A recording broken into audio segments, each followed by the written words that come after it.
This was never to become public under any circumstances. I accepted the legal advice that was provided to me on the matter. Yes, that doesn't answer my question, Ms Campbell. We'll be here a very long time if you don't answer it. I think this is what I took from it. If I didn't leave that role, my life would not be easy after that. If I made it difficult, there would be consequences. That's not my question, Ms Campbell. No, You were not interested to find out, were you? I did not find out. You weren't interested to find out, were you? No.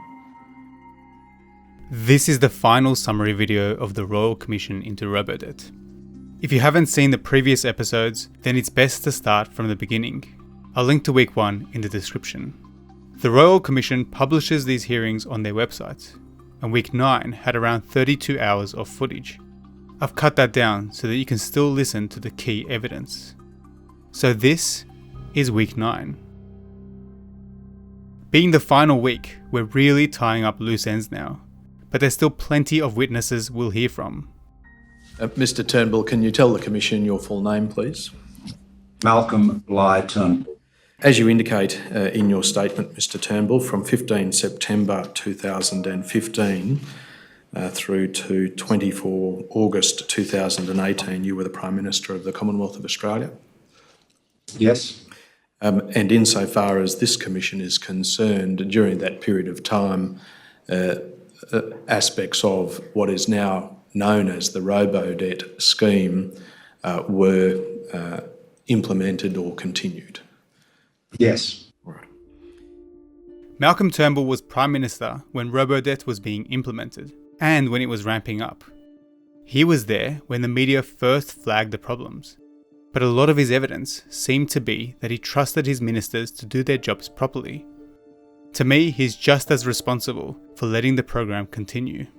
Mr Turnbull, from the time that there was public criticism in respect of the scheme in January 2017, of course the scheme continued while you were Prime Minister until 24 August 2018. Are you able to say that you were provided with any greater assurance during that period of time to what had been provided to you by Minister Tudge or Minister Porter or their successors through to August 2018? There were a number of changes made that are referred to, that happened beginning from January 2017. You know, look, I did not turn my mind to the legality of the program. It never occurred to us that it was unauthorised, and in fact, my concern was essentially accuracy and fairness. That was what we were trying. That was a concern from me and my office. We didn't turn our mind to legality. He says it never occurred to them that legality would be in question, despite experts coming out publicly and saying that Robodebt was unlawful. I also found Malcolm Turnbull's statement interesting because it had extracts of WhatsApp messages between him and his ministers, and those messages showed a disturbing theme. Here is Christian Porter telling him not to worry because the story was not being pursued outside of Fairfax and the ABC. And here is Alan Tudge telling him that apart from in the ABC and the Guardian, Robodebt was no longer a story of any significant size. So basically, if it wasn't causing issues in the Murdoch press, then it wasn't a major problem. Do you solemnly declare and affirm that the evidence you will give will be the truth, the whole truth, and nothing but the truth? I do. Okay, take a seat, thanks. Thank you. Can you tell the Commission your full name, please? Sara Samios. And in 2017, that is early 2017, you were the Acting Assistant Secretary leading the Office of the Legal Services Coordination in the Civil Justice Policy and Programs Division of the Attorney General's Department. That's right. And in that capacity, you had reason to come into contact with the Department of Human Services in respect of a debt recovery scheme carried out by that department which received adverse media attention. That's right.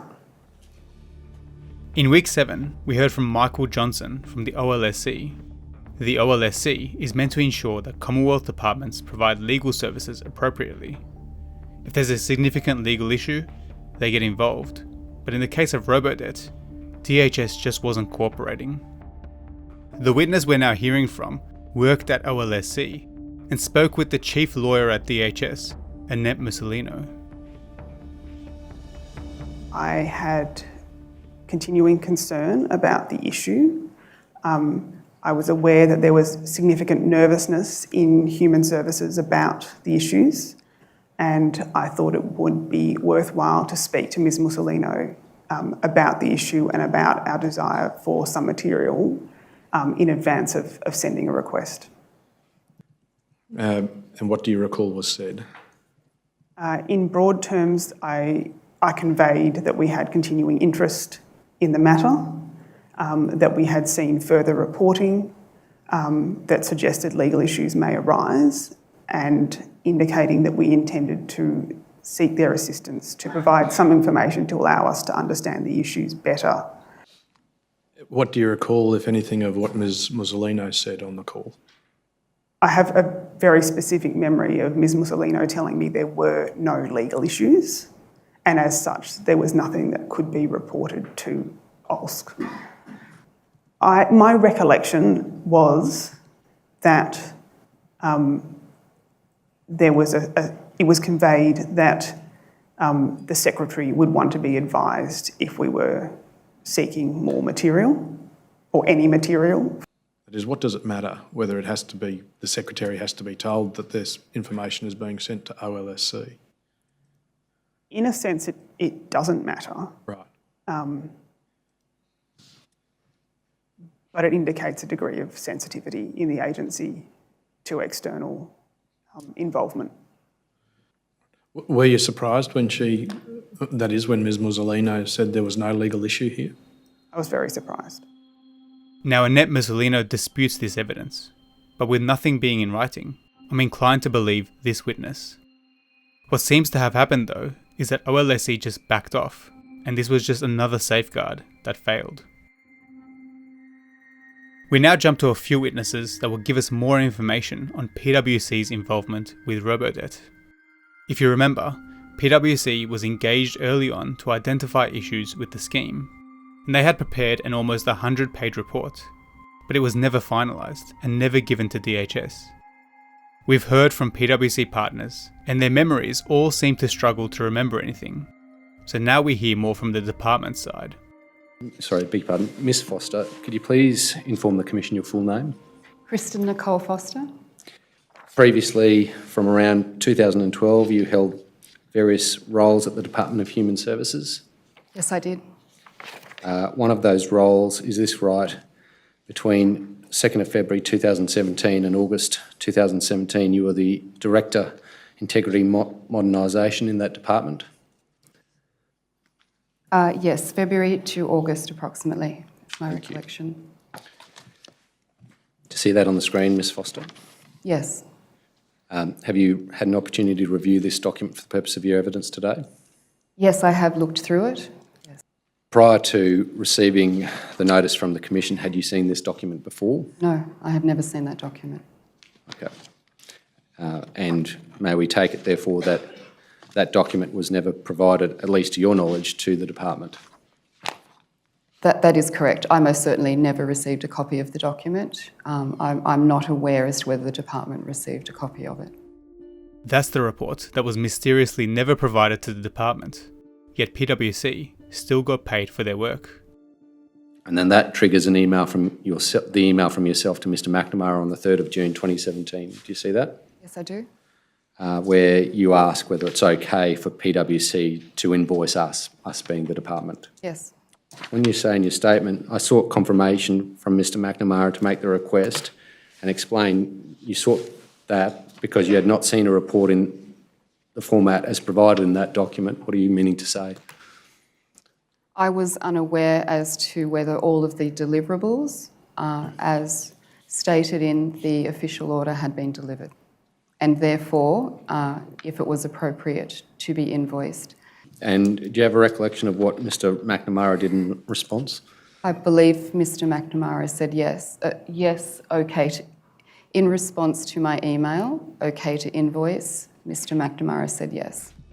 That's Jason McNamara, who we've heard from before. He was a senior executive at DHS, heavily involved with Robodebt, and he ensured that the Ombudsman reports would paint a positive picture of the scheme. In week 3, he said this. Didn't that tell you that there was a fundamental problem with the program? Told me there's a fundamental problem with the Australian education system where people can't understand averaging. And before the Royal Commission, when he appeared in the Senate to be questioned about Robodebt, he said it had all gone well. The department's view, we wouldn't agree with the proposition that it didn't go that well. So Really? I suppose You would not agree? No. You think it went well? Yeah. I think we've made a submission to the Senate inquiry. We've made it quite clear that we think the project has gone quite well.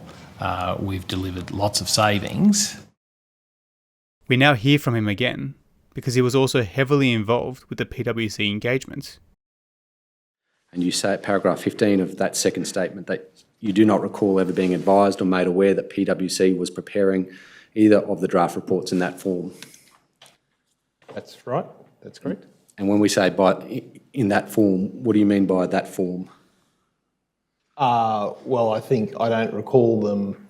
I don't have any recollection of a larger Word document. I don't recall a discussion of a larger Word type document from that time. As distinct from a PowerPoint slide? As opposed to the short report, yeah, as opposed to the short report they actually did. And by the short report, you're referring to the PowerPoint? Yeah, to the PowerPoint. Yes, so you see that's an email from Mr Van Hagen to Mr West. Yep. Mr West being a partner of PwC at the time and Mr Van Hagen being one of the persons at PwC involved in the work that was being performed. Yep. And he says, "Hi mate, had a quick chat to Jason to confirm whether they would like the final report to be in PowerPoint or Word. His view noting the Secretary's preference is to use Word." You see that? Yeah.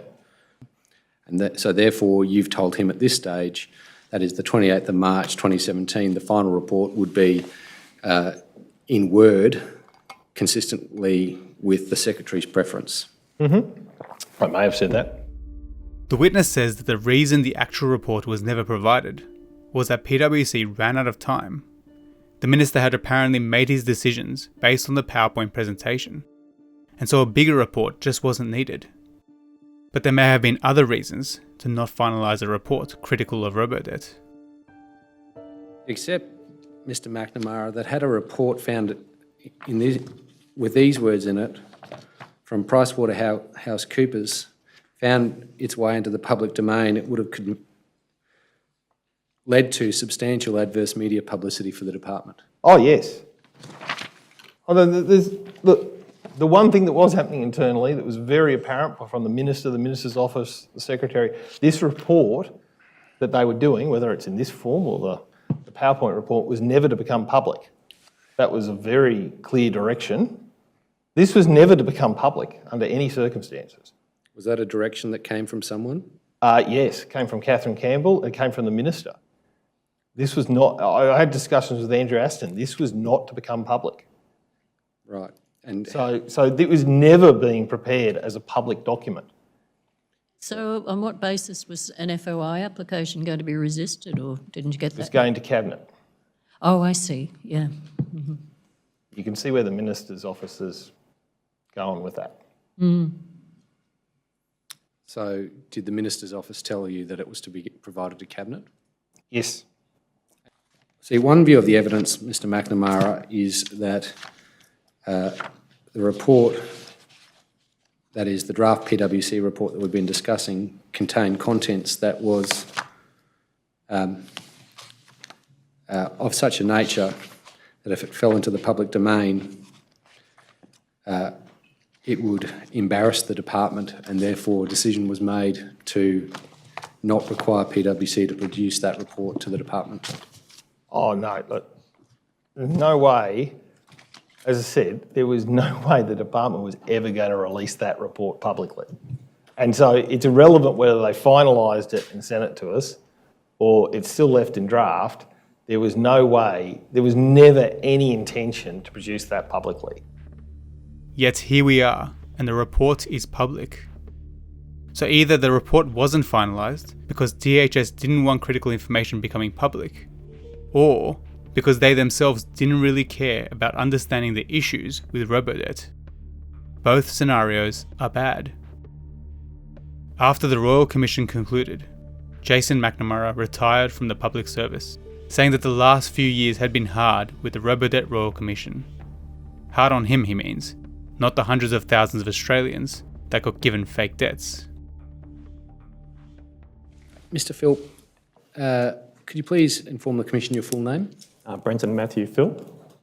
We now pivot to some evidence about the external legal advice that DSS had received from Clayton Utz in 2018. That advice had said that Robodebt was unlawful, but the department left it in draft, paid the invoice, and buried it. Now in week 5, we heard from Alison Essex. She claimed that she had raised the Clayton Utz advice with her superiors, although that evidence has since been disputed. This witness was one of her superiors at DSS. And is that verbal handovers given by the various branch managers within the group that you'd become manager of? Yes.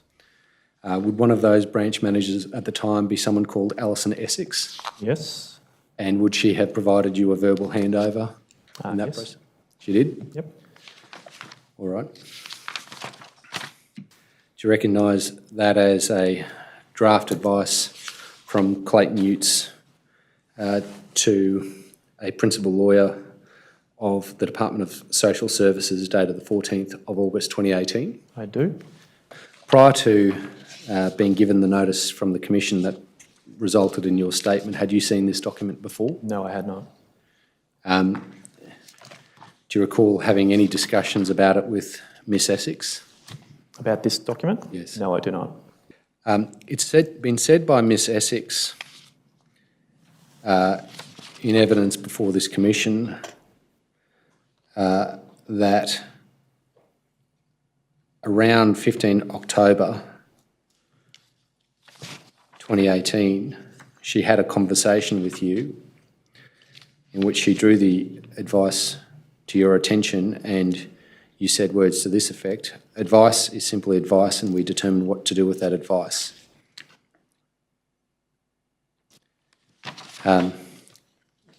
Do you have a recollection of a discussion to that effect with Miss Essex? I do not. Is it consistent with the sort of language you would use in respect of an advice of this nature? No, it's not. Okay. Do you solemnly declare and affirm that the evidence you will give will be the truth, the whole truth, and nothing but the truth? I do. Thank you. Take a seat. Yes, Mr. Scott. Mr. Jackson, would you please inform the Commission your full name? Barry Raymond Jackson. You worked at the Department of Human Services from the 19th of August 2013 to 12 May 2019? That is correct. Okay. And during your time in that department, you acted in the role of Secretary of that department on a number of occasions? That is correct. One of those occasions being the period from 22 December 2016 to 9 January 2017? That is correct. In early 2017, when Robodebt started to get lots of attention, this witness was briefly covering for the Secretary, Kathryn Campbell, who was on leave. Unlike many other senior people within DHS, he actually asked the obvious question to his staff: was Robodebt lawful? So you say, hi to Ms. Golightly, did we find out whether the averaging is in the ledger or the guidelines, and if so, where? Correct. Is that right? Thank you. And the question, part of the question in this email is, did we find out whether the averaging is in the ledger? Ledger being what? Legislation. Okay. You ceased acting in the role of Secretary on the 10th of January 2017? Midnight the 9th, to be technically correct. Okay. Was there a handover between you and your the substantive Secretary, Ms. Campbell, after you ceased acting? There was. It was a verbal discussion between Ms. Campbell and myself. It covered a range of issues, obviously, not just issues around the Robodebt. Clearly, Ms. Campbell had been in contact with Ms Golightly and the Minister Tudge prior to her return and was therefore well across a lot of the issues, so it was not an extensive handover. And I did mention that I had raised the question about the basis for the averaging. This witness didn't end up getting a response to his question before Kathryn Campbell came back from leave and took over. It also became clear from this witness's evidence that Kathryn Campbell was involved in Robodebt discussions in the background while she was meant to be on leave. And speaking of Kathryn Campbell, we now hear from her for the third time. I noticed that this time round, she was being much more serious and very short with her answers. She must have now been realising how much trouble she was in. Here is part of her evidence dealing with whether fairness was considered when the proposal was first developed and throughout its implementation. Did you consider the question of fairness involved in changing the question of entitlement retrospectively?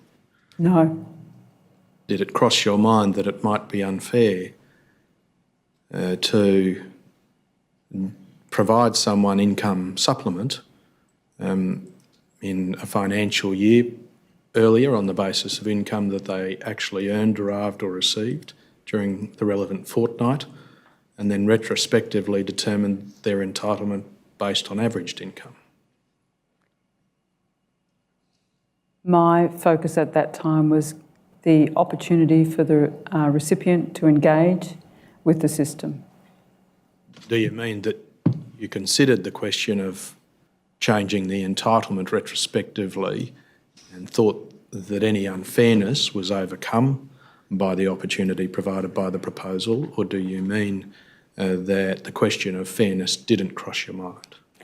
I thought the opportunity for the recipient to engage would be a fair way of dealing with this. And what, in the circumstances then where the recipient didn't engage, did fairness cross your mind then? At this time in 2015? Yes, at the time that the proposal was being developed by your department for Minister Morrison. No. At that time. At any other time did it cross your mind? Yes. And when was that? 2017, January. And so, how was fairness taken into account then in the retrospective assessment of entitlement?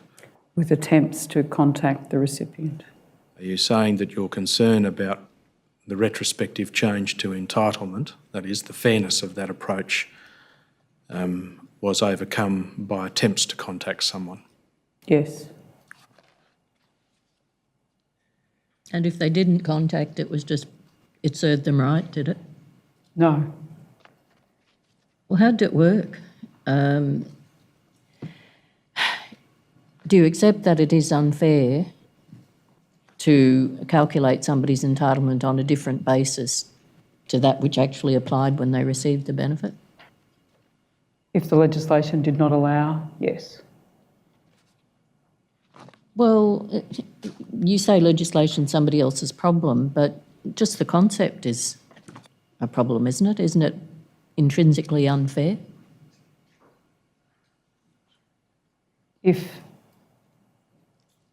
So at that time, I thought it was legal. I now know that not to be the case. But you didn't have to worry about fairness because you thought it was legal? No. Well, then if you did worry about fairness, how did you worry about it for people who didn't respond? Because are we talking about 2017, Commissioner? Yes. So we had suspended the debt raising at that time. And then you went right back to it in August? Until we'd had the opportunity to improve the system and to notify people and to ensure that recipients had received the correspondence. Okay, and if they didn't respond, fairness wasn't an issue, or was it? At that stage, I was relying on the advice from DSS that we could use averaging as a last resort. Okay, so we're back to you thought it was legal, so fairness didn't matter. I thought fairness had been achieved, procedural fairness, by ensuring that the recipient had received the correspondence and had received the correspondence. Okay. Some of the questioning dealt with this witness's continual assertions that Robodebt made no changes to how debts were calculated and assessed.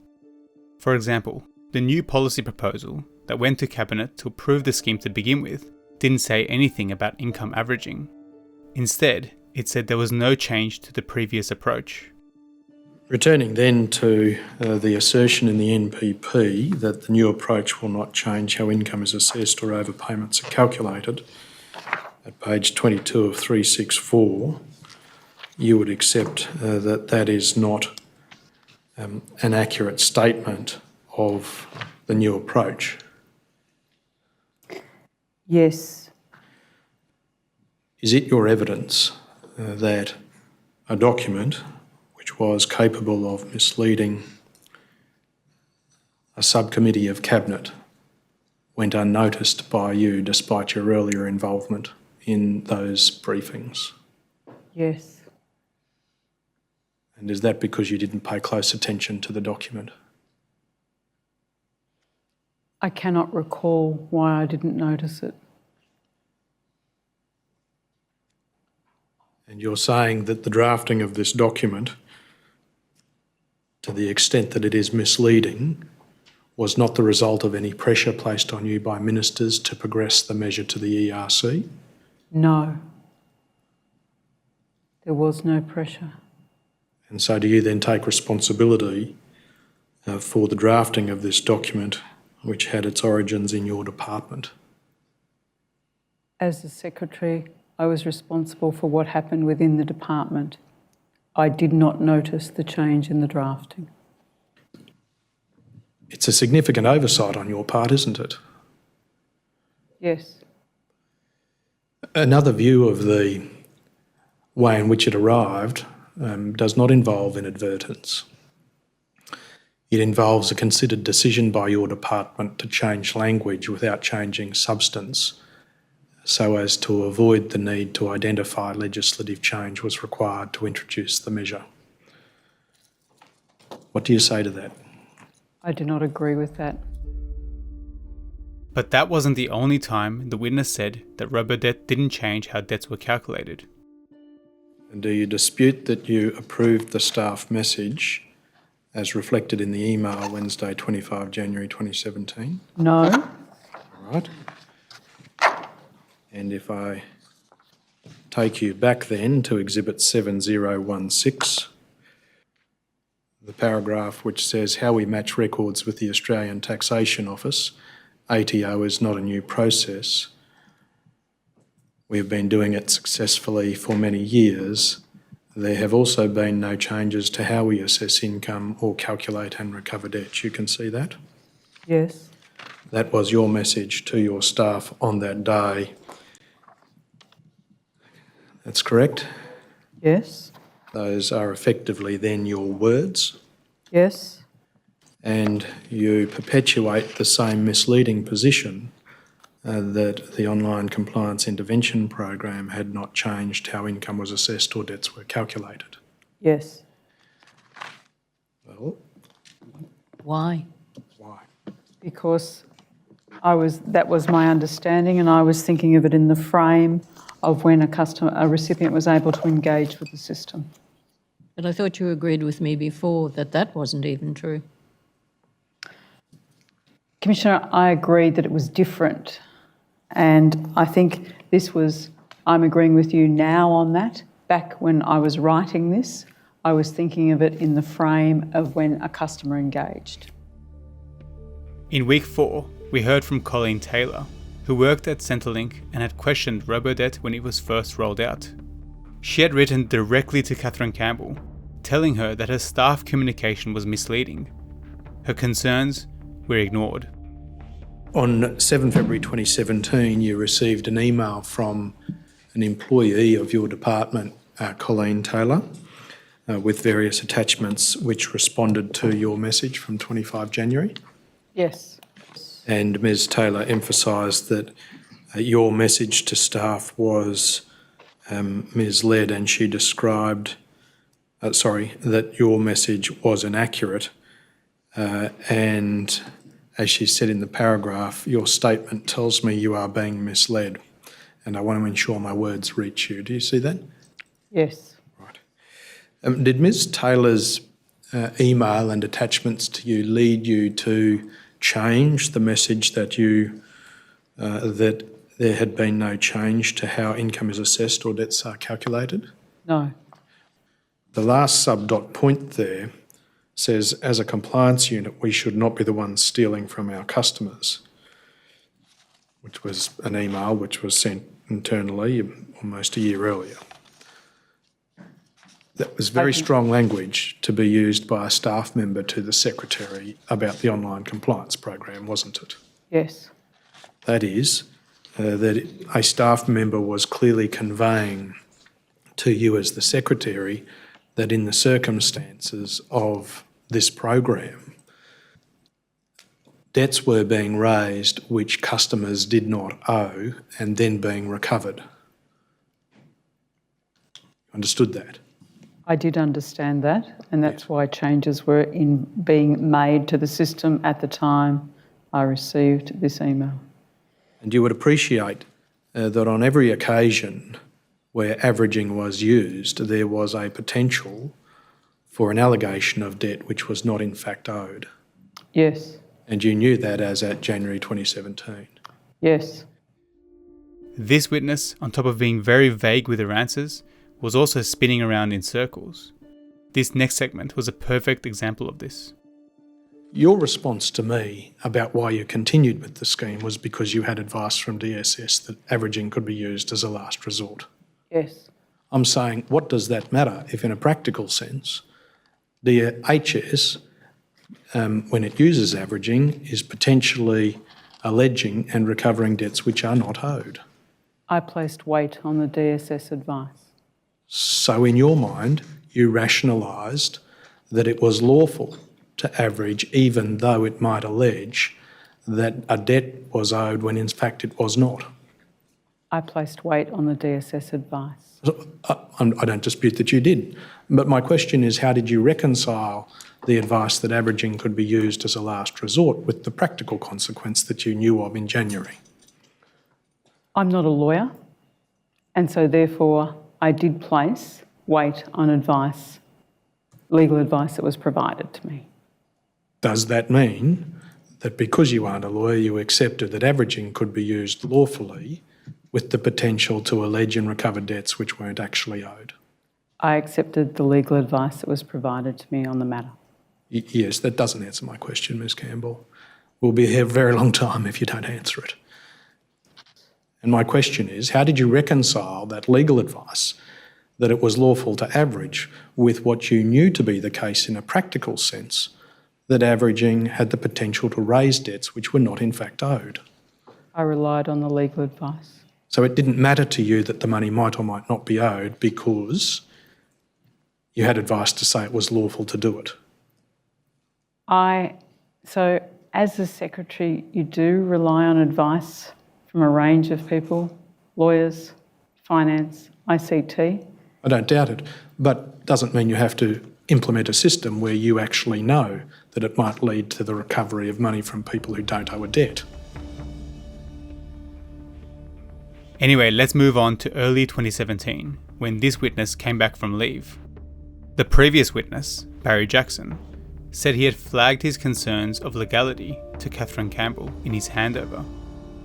What you found out when you returned from leave in the debrief with Mr Barry Jackson, who acted in your position while you were on leave, was that he gave instructions for the department to develop a request for legal advice to the Australian Government Solicitor in relation to the lawfulness of averaging. I don't recall that. You recall the handover with Mr Jackson? No. Well, there must have been one. My recollection is I returned from leave that day and went straight to Parliament House. I don't recall a handover with Mr Jackson other than I'm glad you're back, or something like that. Well, it wasn't the average period of Christmas leave in respect of all being quiet within the department, was it? No, but I was engaging with Ms. Golightly.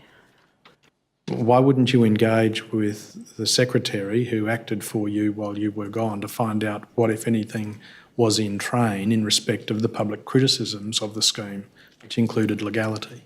Because I was talking to Ms. Golightly, who was closer to the topic. Ms Campbell, this is advice from Glyn Fiveash, Deputy General Counsel, 11 January 2017, to the effect that the department cannot apply an income amount received over a larger period in any way against a customer other than the manner in which the person received it in those individual fortnights. Do you see that? Yes. You'll see that he forwarded that advice to Ms Musolino on 23 January 2017. Did Ms Musolino ever tell you that she had requested and received advice from one of the Deputy Counsel within your department to the effect that averaging could not be used to raise debts? No.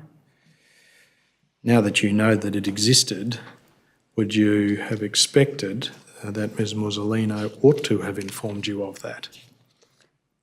I don't know what was in Ms Musolino's mind and what other advices she had. Would you require her to inform you, in terms of your state of mind, if she did receive legal advice from within your department that averaging could not be used to raise debts? I don't know what was in her mind and what else she had access to. Yes, but I'm talking about your state of mind. Was it important for you to know that if a lawyer in your department had provided advice that debts could not be raised by averaging? Yes. Right. And you say this was kept from you? I have no recollection of this. I have found nothing in my emails or the documents that have been provided to me.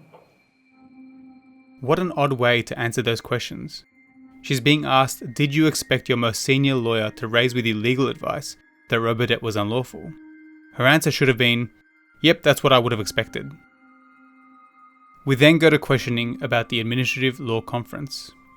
This was the conference that Social Security law expert Peter Hanks spoke at.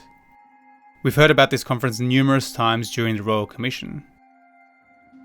We recall being informed by Mr Hudson that there was an Australian Institute of Administrative Law conference in Canberra 20 and 21 July 2017 in which various presentations were to be given which touched on the question of the debt recovery scheme operated by your department. Yes. You received an update on it from Ms Musolino 20 July 2017 at 8:41 p.m. Yes. And she informed you that Mr Hanks in QC spoke at the conference, that his speech was extremely critical, that the raising of debts using averaging is not consistent with the terms of the Social Security law. You can see that criticism. Yes. And suggests the law provides no scope to put the onus on the customer to provide information that they do not owe a debt. What steps did you take to satisfy yourself that the scheme was lawful following those public criticisms by someone of Mr Hanks' experience in the area? I was unaware of Mr Hanks' experience in the area. Did you not inquire? No. Why not? It didn't occur to me. I was unaware of what Mr Hanks did or his standing. You were not interested to find out whether the criticism was from someone who obviously knew what they were talking about or not? I didn't understand Mr Hanks' background. That's not my question, Ms Campbell. No, you were not interested to find out, were you? I did not find out. You weren't interested to find out, were you? No. You knew at least he was a QC. I did. Which is a bit ahead of anybody likely to be in the DSS legal department. You're relying on their advice. I did rely on their advice. Okay, well, this is a QC. They're not going to be a QC, are they? At that point in time, I put more weight on the advice from DSS than on the outcome of a conference. Don't you have a responsibility to inquire about this? In hindsight, it would have been preferable for me to have contacted Mr. Pratt at this stage and told him that we needed to get independent legal advice. I accept that now. When you became Secretary of the Department of Social Services, your department received an advice from an external legal provider, Clayton Utz, on 14 August 2018 in respect of an AAT decision where it was assessing whether an appeal should be conducted. Do you accept that your department had advice, that is, while you were at DSS now, with responsibility for all of these things that you say DSS had, and your department was in possession of this advice as at 14 August 2018? Yes. Can you explain why an advice which said that the process of averaging did not have a lawful basis, in effect, would not be raised with you? No. It ought to be raised with you, shouldn't it? Yes. It ought to be raised by the Chief Counsel at the time. Yes. You do seem to have been very shielded from a lot of bad news, would you agree? There was a lot of bad news got to me on other topics. There was bad news most hours of most days in those departments. Commissioner? Right. No doubt you got paid very well to handle bad news. What was the question, Mr. Gregory? The fact that you might get bad news is all the time. There's no reason for it not to come to you, is it? No. No. And yet bad news in respect of this scheme never seemed to make its way to you. I think there was bad news on this scheme that made its way to me. The final bit of questioning I wanted to include from this witness was around the PwC engagement. You recall that your department, and that is DHS, in February 2017 engaged PwC to conduct a review of the online compliance program? Yes. And that followed meetings between you and Terry Webber? I think it was a phone call with Mr. Webber. Terry Webber was a partner at PwC. Mr. Webber was someone you'd known for some time? Yes. Years, perhaps? Your question again, sorry, Mr. Gregory. You'd known Mr. Webber for up to some years? Yes. And you socialised together on occasions? On occasions, yes. No report was produced to the department despite it being identified on the works order as a key deliverable. Can you explain that? No. The value of the work to be undertaken by PwC exceeded $900,000. In circumstances where they worked on a report to the penultimate stage, there is a suggestion, or rather an inference available on the evidence, that someone from the department communicated that they didn't want to receive it. Did you give that direction to anyone? No. Did anyone tell you that they made that decision? No. Would you expect as Secretary that if the department had paid that sum of money to include a key deliverable of a report, it ought to have been produced? Yes. And you can't explain why it was not? No. Soon after the Royal Commission findings were released, Kathryn Campbell's role in the public service was terminated. And thank goodness for that. She's one of the people most responsible for the Robodebt disaster, and I'm watching closely to see what other consequences come out of the Royal Commission. The Commission heard from an expert witness, Dr. Elea Wurth from Deloitte, who prepared a report that went into a lot of technical detail on the processes behind Robodebt and how the data was used. But the next witness is one I've been waiting to hear from for some time. Ms Macleod, will you please inform the Commission your full name? Louise Elizabeth Macleod. You worked at the Office of the Commonwealth Ombudsman from the 11th of July 2016 to the 31st of July 2022? Yes. At the very beginning of the Royal Commission, it was seeming like the Commonwealth Ombudsman was going to refuse to fully cooperate. That's probably because they completely stuffed up their 2017 investigation and failed to pick up on Robodebt's legal issues.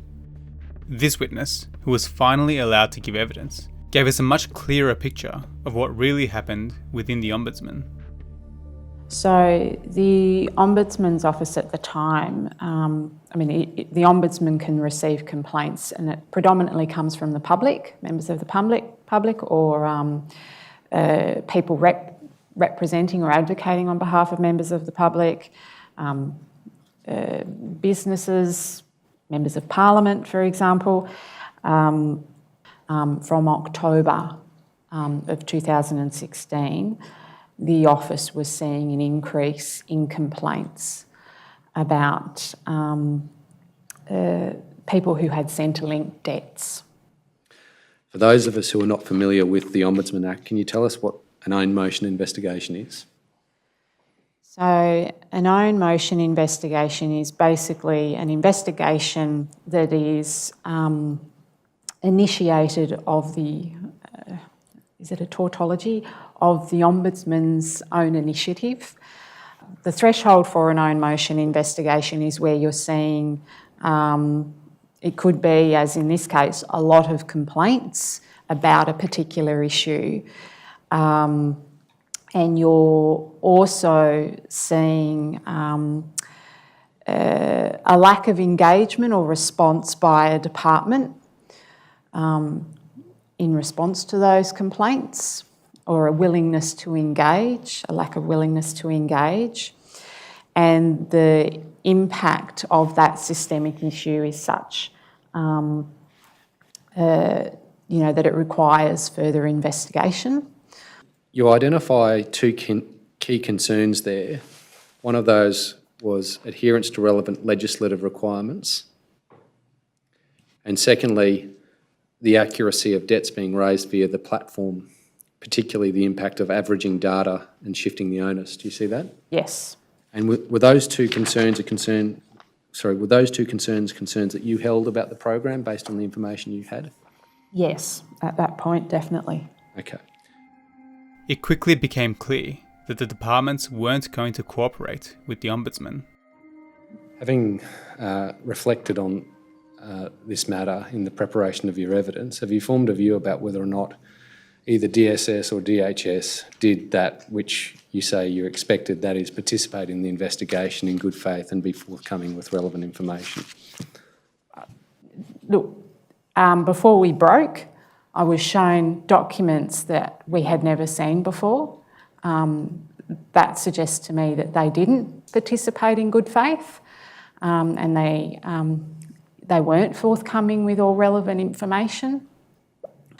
But to give further context to that, you saw that across a lot of the agencies and the departments that the Ombudsman investigates. The Ombudsman's office is not seen as a friend of agencies and departments in performing its oversight role.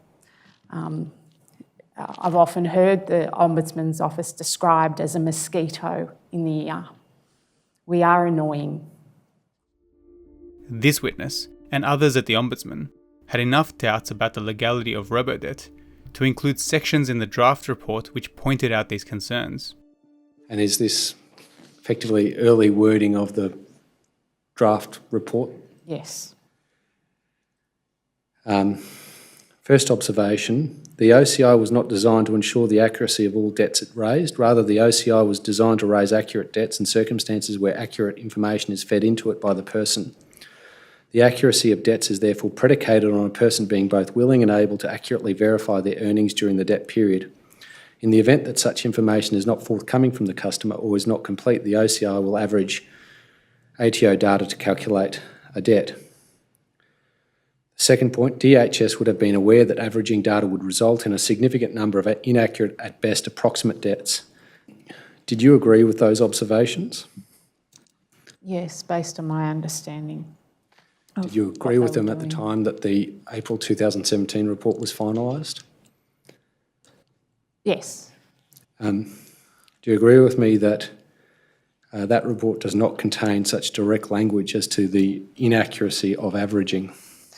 Yes. Can you offer some observations on why it didn't use direct language like that?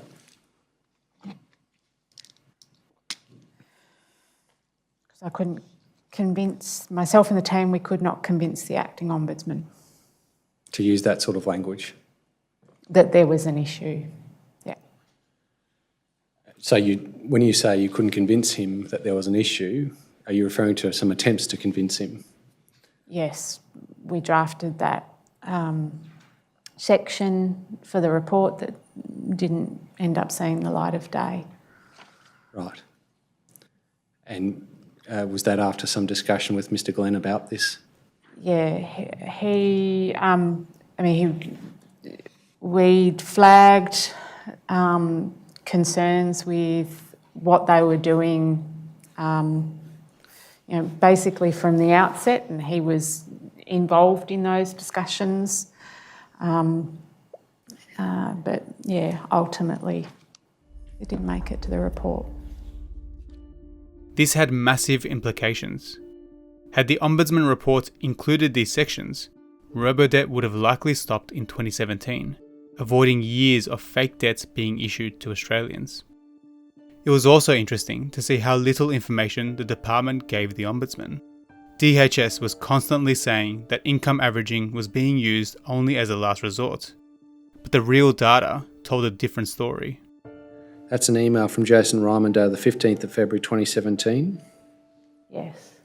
Addressed to Alison and Tennille for your and DepSec clearance. Yeah. And one of the things, and it refers to 3 outstanding requests from the Ombudsman that required data.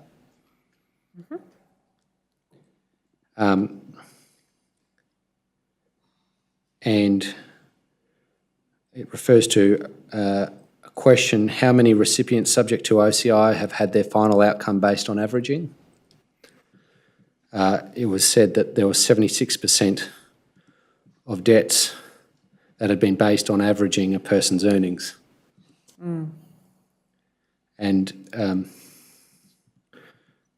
Mr. Ryman follows up on the 16th of February seeking DepSec clearance. See that? DepSec being, of course, Deputy Secretary clearance. Yes. Do you recall whether or not the request from your office that's dealt with in this email chain was met? No. How relevant would the information that's dealt with here have been to your investigation? Well, we'd asked the question, it would be very relevant to have received this. Doesn't look very last resort, does it? No, not at all. What's your reaction to that information not having been disclosed to the Ombudsman's office? Yeah, I find it upsetting. Why is that? Did the Ombudsman's office press for it? We didn't know. Well, we did ask the question, but we were told by DHS that they hadn't done. They didn't have that information? They didn't have that information. Okay, and I'm sorry, I interrupted Mr. Scott. You said you found it upsetting and he asked you why. Well, 76%, it confirms that it was very much the default. Yeah. Who told you, who at DHS, or were you personally told by someone at DHS they didn't have that information? There was, sorry, give me a minute. Do you need a minute? It's obviously quite upsetting for you. We can break for 5 minutes if you would like that. Okay, 5-minute break. All rise. The Commission stands adjourned for a short break. Look, you obviously have an emotional response to finding out a lot of stuff now. Do you want to say anything about that or explain why that is, or would you prefer not to talk about it?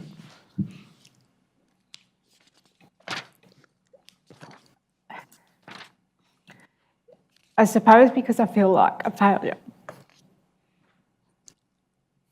You don't have to do this if you don't want to. I didn't mean to upset you all over again. It's okay.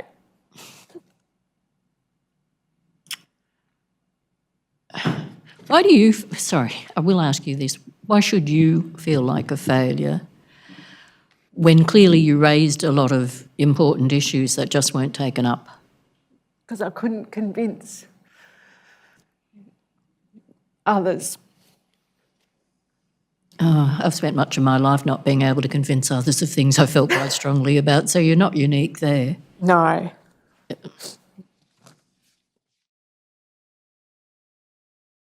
Let's now hear from her former boss. Your response is, I do.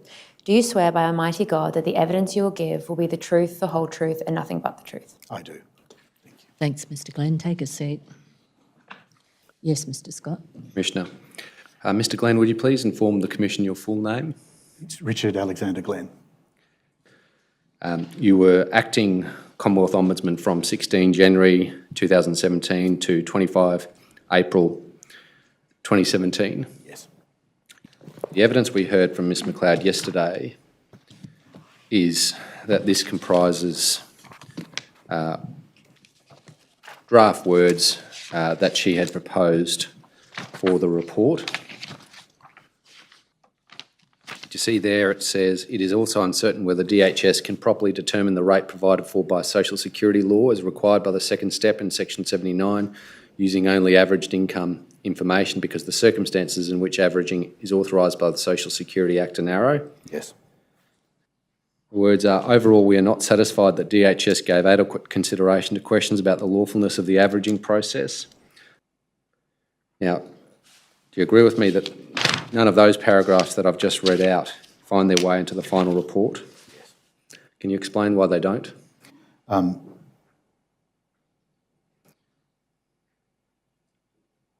Comes to the explanation I think I gave earlier, which is that on the material before me, I was not satisfied that we could make a declaratory statement, and I chose not to comment on legality. I regret that even if I had not dealt squarely, as you say, with the legality question, I think I should have said very clearly, I am not dealing with the legality question to have excluded the possibility of people overreading the report. The 2017 Ombudsman report was a disaster. For years afterwards, DHS and the government would use it to justify the continuation of Robodebt. If the report had instead made it clear that the scheme's lawfulness needed further consideration, it's likely that Robodebt would have stopped years earlier. But 2017 wasn't the last time the Ombudsman dealt with Robodebt. In 2019 and 2021, there were further reports under a different Ombudsman, who is the next witness. You were Commonwealth Ombudsman from May 2017 until July 2021? That's correct. You commissioned and oversaw the preparation of the Ombudsman's 2019 and 2021 reports related to what's now become known as the Robodebt scheme? Yes, I did.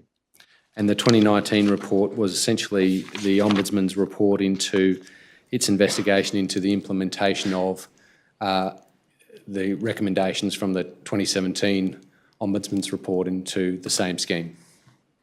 Yes, that's correct. Okay. For the 2019 report, there was supposed to be a section on legality.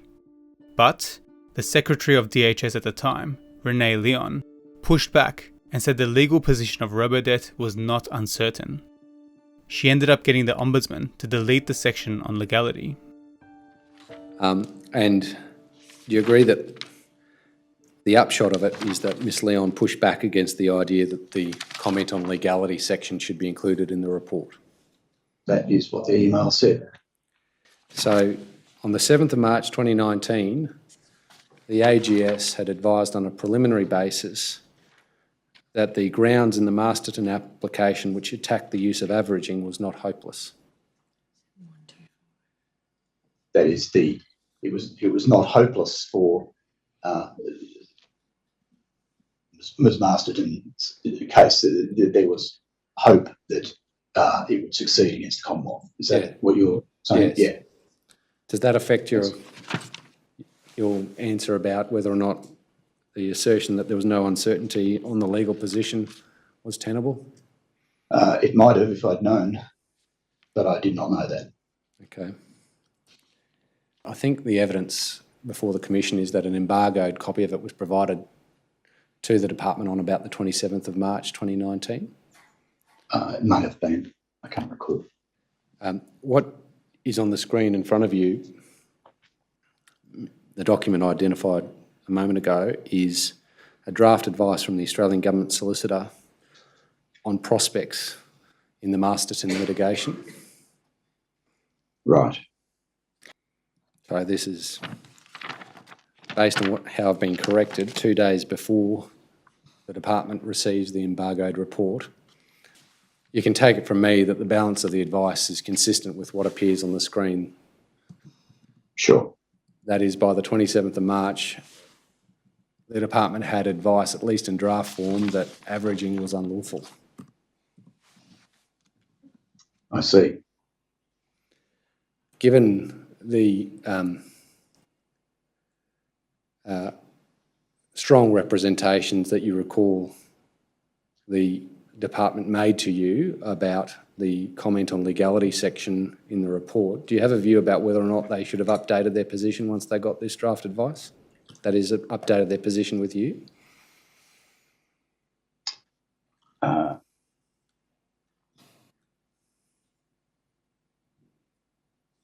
would have appreciated it if they had. Would it have affected whether or not you would have kept out the comment on legality in your report? But I think what I would have done if that had happened is I would have had a fresh look at what I was saying and potentially include it in some appropriately amended form. So again, DHS kept information from the Ombudsman that prevented the 2019 report from talking about legality. Let's hear now from the current Commonwealth Ombudsman and what has been learnt from all of this. Mr Anderson, could you please tell the Commission your full name? Iain Hugh Cairns Anderson. Okay. Your present position is the Commonwealth Ombudsman? That's correct. How long have you occupied that office? I commenced on the 1st of August 2022. Okay. So 7 months. Okay, thank you. Just at the outset, can you offer the Commission any reflections on the impressions you've gained from the way the Departments of Human Services and Social Services conducted themselves in the 2017 Ombudsman investigation? So it's extremely disappointing. While we were proceeding on basis of notices under Section 8 of the Ombudsman Act, which is, it's not a formal requirement, it's not a coercive power, nonetheless, my expectation has always been that agencies should take seriously processes of engagement with integrity bodies such as the Ombudsman. We have a legislated role, agencies should respect that. From what you've seen of the evidence, that it appears that the two agencies of interest in this matter did respect that in the 2017 investigation? No, it appears that they didn't respect the role of the Ombudsman, they didn't respect the questions that they were being asked, they didn't respect a range of different obligations that they had as public servants under the Public Service Act, Code of Conduct, things like that. Do you solemnly declare and affirm that the evidence you will give will be the truth, the whole truth, and nothing but the truth? I do. Take a seat, thanks. Yes, can you tell the Commission your full name, please? Paul David McBride. As you indicate in your statement, at various times you held positions of some seniority within the Department of Social Services. Correct. And on a number of occasions during the period from 2015 to 2017, you acted as a Deputy Secretary in Ms Serena Wilson's absence, and you identify those periods in your statement. This witness was at DSS and at times covered for Serena Wilson, who we heard from in weeks 2 and 7. This witness claimed that he had no idea that DHS was using income averaging for Robodebt, and he only found out through media reports later on, by which time he was in a different role. Well, you were actively involved on the 15th of January 2017 as a very senior member there to explain how this unlawful scheme was commenced. And your position is you were positively misled by representations in a new policy proposal. My position was that the new policy proposal and the government decision on that didn't give DHS the authority to use income averaging. And that you were actively misled by that because you didn't think the proposal involved income averaging, and you then found out that it did. Yes. And you don't recall feeling a sense of outrage and wanting to right the wrong that had been perpetrated on you by DHS? I think probably we all thought that, but it wasn't my Let's not talk about probably. I'm talking about you, and I'm talking about your individual response, where on your evidence you say you were misled by Mr Withnell, Mr Britton or an NPP for over a year and a half, and what you did about that. By the time I became aware of that, I had no authority to do anything because it was no longer my job. Not my responsibility, therefore, whatever the department does has no bearing on me. That's your position. If I was responsible for everything I'd done historically... No one's suggesting that, Mr McBride. I wasn't responsible. I had lots of other responsibilities. Why would I be involved or responsible for the department's response post 15 January? I had no active involvement in it, and nor should I. It wasn't my responsibility. I know you keep saying it's not your responsibility, but it is accurate, isn't it? You knew they had, double-crossed is the only word, isn't it?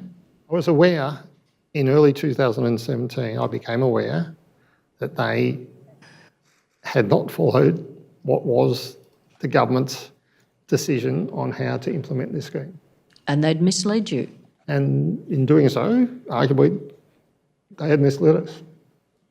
Right, and you haven't said a word to date, really, about that, have you? To anyone? Well, it would have come up in those early January discussions. Okay, but what have you done to correct the public position, to correct the departmental position, to bring it up with your superiors?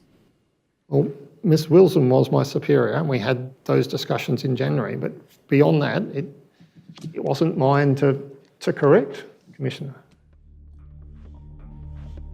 This witness is from the ATO, and we heard from him in week 4.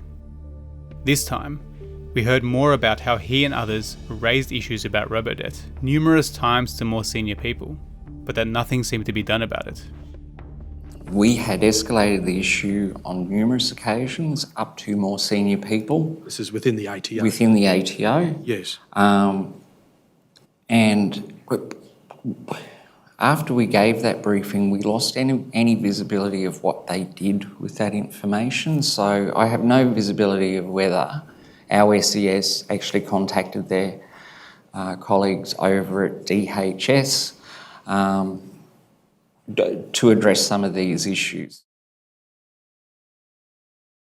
No, you'll appreciate, we're calling you Ms Smith. I think you were originally just given a first name, but I so disapprove of informality of that kind that I prefer a surname, even if it is a pseudonym. So can you cope with Ms Smith? That would be fine, thank you. Right, thank you. Ms Smith, you retired in late 2019, is that right? Yes. And before then, you'd worked for Services Australia for over 20 years. That's correct. This witness was a customer service officer at Centrelink during Robodebt. In that email, you describe a customer attending a CSC, a customer service centre. That's correct.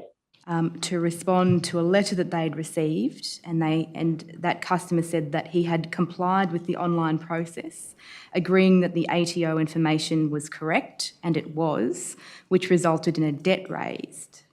The online process does not give the customer any place to give information in a narrative form that would be useful for the assessment i.e. he had had heart surgery on November 2013 and did not work from that date for many months.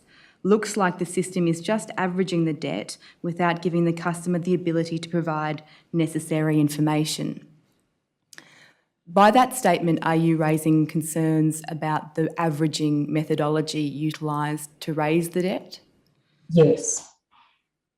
You were sufficiently distressed by this interaction that you took the step of writing a detailed explanation of the problem and providing suggestions. That's correct. And did you feel that those suggestions or that feedback was adequately taken into consideration? No. Not only was her feedback ignored, but she was also scolded internally. Which reads, Ms. Smith contacted me today to discuss her concerns again regarding the online compliance intervention, and I was very concerned about her attitude and negativity towards this process. During the conversation, she stated that the automatic calculation of debts online was wrong and the apportionment of income was incorrect. She also indicated that she would continue to make complaints on behalf of the customer until this was resolved. I feel she has not represented the department appropriately in this matter. And so would I be right in saying that not only was there no meaningful engagement with those concerns, but you were in fact criticised for raising them? Definitely. After this witness continued to raise concerns, the department went even further to silence her. Here is a letter the witness received.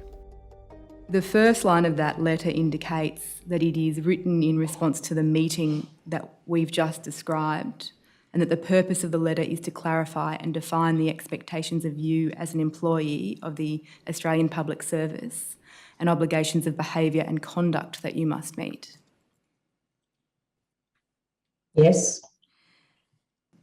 It goes on to provide a specific direction, and those are in the bullet points at the bottom of the page. And they read, you are not required to serve customers who attend our office for debt-related issues and online compliance issues, including PAYG, for a period of 2 weeks. You are to no longer forward complaints to the complaints area regarding the customer you dealt with on Thursday, the 27th of October, and other directions in respect of familiarising yourself with the APS values and the code of conduct. Yes. Ms. Smith, can you tell me how you felt when you received this letter? I was really upset, but I was also confused. I didn't understand why I was getting this serious letter of expectation. You get a letter of expectation if you've done something wrong, and it has to be, pretty wrong to get one. Would it be right to say that the severity of a letter of expectation is reinforced by the sanctions section on the following page, which includes termination of employment if you're found to have breached the code of conduct? Yes, it's quite serious. It's not something to be taken lightly. Ms. Smith, at the beginning of your evidence today, you indicated that you had, at least at the beginning, enjoyed your time working in Centrelink. How did you feel about the time that you worked at Centrelink in and around the 3 events that you've given evidence of?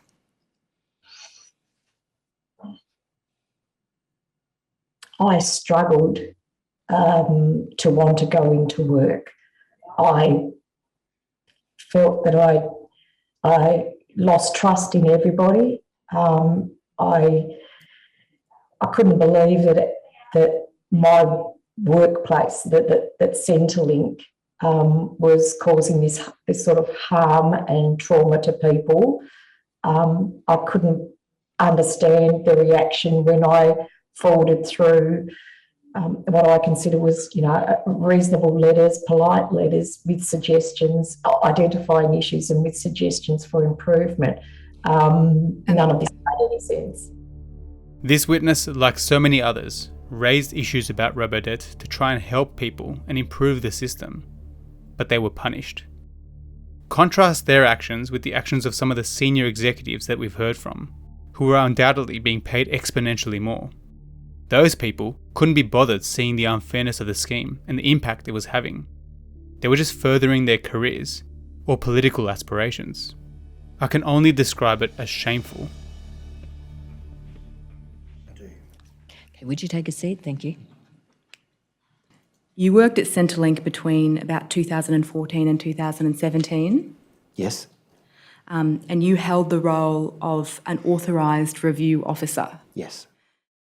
An ARO is someone who reviews debt decisions, and this witness had an interesting description of how robodebts were calculated. The premise of how the debts were raised were, it seemed bizarre or magical.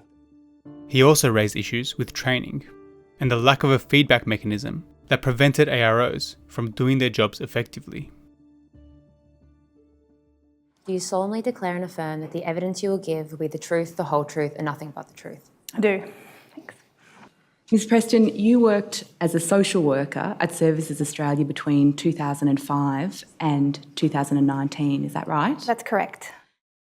This witness noticed a clear shift when Robodebt was introduced.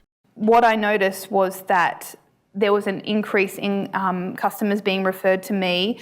There was an increase in the level of distress that they were experiencing and an increase in people being in that state due to the robo-debts and the debt notice. Ms Preston, I wanted to take you to something else you say in your statement in paragraph 32. You said, I also observed the customers I spoke with under the robo-debt scheme become increasingly hopeless. They felt hopeless because there was no way out. Could you expand upon the impression you received as to why they felt there was no way out? Yes. My impression was that there was a level of unfairness that they were being presented with. So there wasn't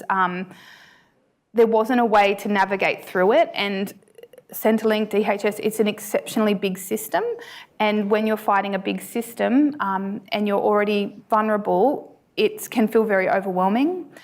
Would it be right to say people were getting lost in the system? People were lost in the system. They weren't. It was really tricky to identify a way forward, particularly where they couldn't produce documents they were asked for, not because they didn't want to, it's because perhaps, you know, they had other vulnerabilities perhaps and it was difficult to navigate, and then you were needing to go back to old employers, and there was such a short period of time requested to be able to get them. But on the other hand, Centrelink wasn't being forthcoming on how the debts were raised in the first place. So it felt they saw that sense of unfairness, and for me, what I observed is it looked like it felt crushing. And Centrelink staff were also being impacted. Some days there would be 2 staff in the office in tears, high levels of anxiety, that I'd provide debrief and support to get them ready for the doors to open. And that's before your day? That's before the day started, yeah. You give some evidence consistent with that, saying that each morning staff were anxious about their day ahead. But you start by saying during Robodebt, people were increasingly saying they felt ashamed and wanted to quit. Yeah. Can you expand upon that impression that you received? Yeah, so, you know, my experience up to that point is that Centrelink staff were by and large really proud of the work they did. They really got a lot of professional and personal identity and satisfaction on helping those most at risk. During Robodebt, that wasn't the case. They were feeling they were feeling ashamed, they were feeling anxious. It was really difficult for them not to be able to support the customer in front of them in the way that they felt would be fair. Do you solemnly declare and affirm that the evidence you will give will be the truth, the whole truth, and nothing but the truth? I do. Ms Madgwick, can you tell the Commission your full name, please? Kathleen Madgwick. And your son was Jared Madgwick. That's correct.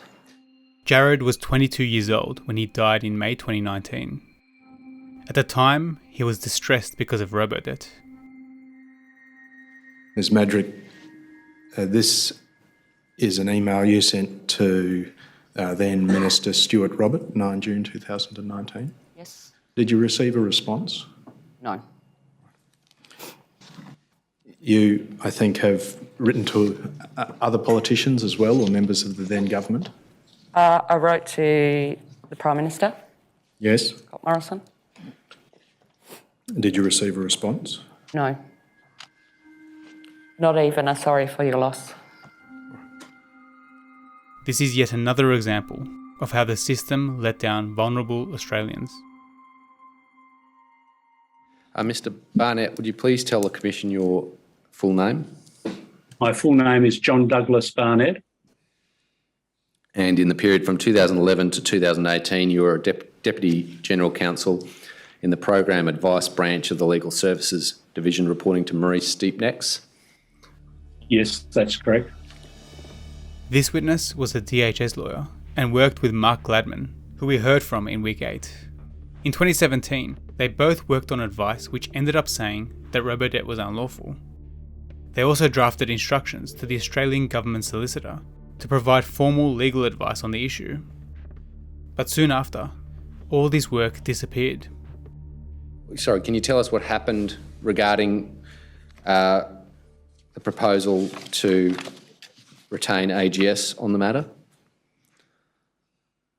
To the best of my recollection, Council, there were discussions about it. Mr. Gladman was going to discuss, I think, both the advice, the draft advice on averaging, and also, if he hadn't already, the instructing of AGS with Lisa Carmody, who was the acting Chief Counsel at the time.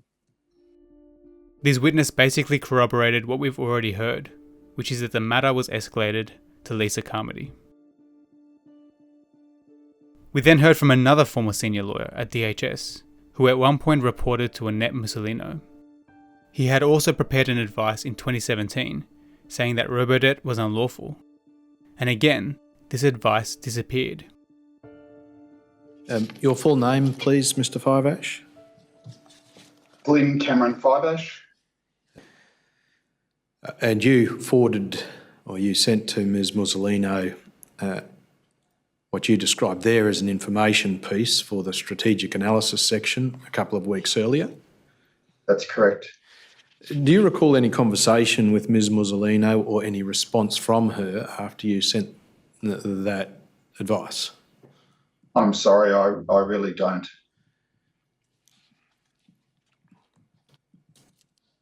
Do you recall anybody mentioning this advice she'd given? No, I never recall having that advice mentioned to me.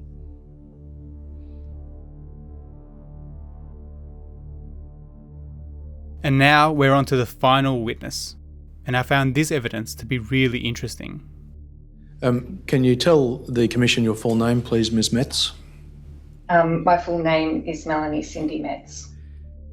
This witness was a senior lawyer at DSS between 2016 and 2019, and in that time had experience directly dealing with the Secretary, Kathryn Campbell. These dealings shed light on how Kathryn Campbell treated legal advice. Relates to release of information under the National Redress Scheme legislation. At the time, there was some internal advice provided. We got an external opinion. I very strongly disagreed with that external opinion, and subsequently sought advice from senior counsel. When I spoke to Ms. Campbell about that particular matter, which I think was causing her some angst at the time, she told me that she didn't believe senior counsel's opinion, and she effectively, to the effect that she preferred the initial opinion that had been provided. And then when court cases against Robodebt began, things got personal for Kathryn Campbell. I didn't believe that she could make a distinction between matters brought against the Office of Secretary and her personally, and I think she felt exposed by the litigation, the Masterton litigation. Exposed in what sense? Well, she had been Secretary at the Department of Human Services when the program commenced, and the Masterton litigation was challenging the legality of that program. And how did it come that you left the legal branch? Deputy Secretary Michael Lai knocked on my door and told me that he had a role in his division and he'd been told I was the person to do it. Did you want to leave the legal department? I'd only been in the role for 10 months at that point. I was promoted to that position and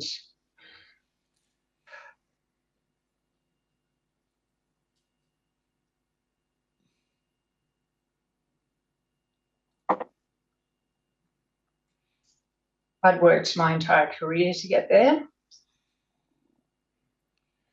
How did you take Mr. Lai's request then? I thought it was really odd and thought there must be some other motivating factor behind that request, which was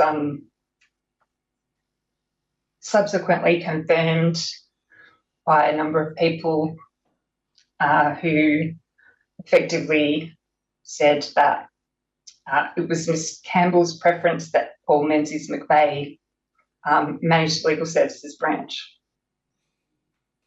I think this is what I took from it. If I didn't leave that role, my life would not be easy after that. If I made it difficult, there would be consequences. She was moved on to make way for Paul Menzies McVeigh, who we heard from in week 7, and whose views on Robodebt were preferred by Kathryn Campbell. This commission has to inquire and report, and an important part of the inquiry component is these public hearings because it's the opportunity to explore evidence in a public forum. But not many people have the practical ability or the time or perhaps the will to sit through day after day of hearings. The interest of what I'll call the traditional media, to distinguish it from social media, in these hearings has, with some honourable exceptions, been patchy. It tends to flare when an ex-minister is on the stand. There may be sound commercial reasons for that. The subject matter doesn't concern the demographic which they cater to, or the issues are too many and the evidence too extensive and complicated for their form of coverage.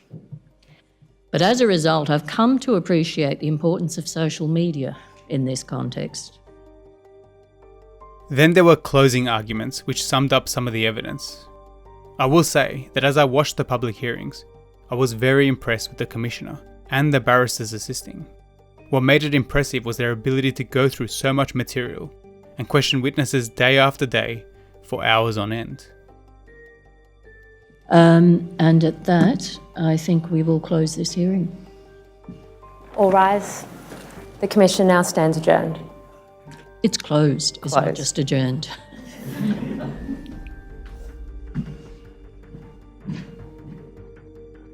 The Commissioner ended up releasing her report in July 2023, and I've got a brief summary of some of the findings in this video, which I'll link to in the description. If you want to read through the full report, I'll also put a link to that in the description, and I hope to make a more complete video summary at some point in the future. But that's all for this series. If you're still watching, then I hope you found these weekly recaps to be valuable, and I hope that, like me, you now have a better understanding of what really happened with Robodebt. I also want to thank everyone who signed up on Patreon, because you've allowed me to take the time and complete this series.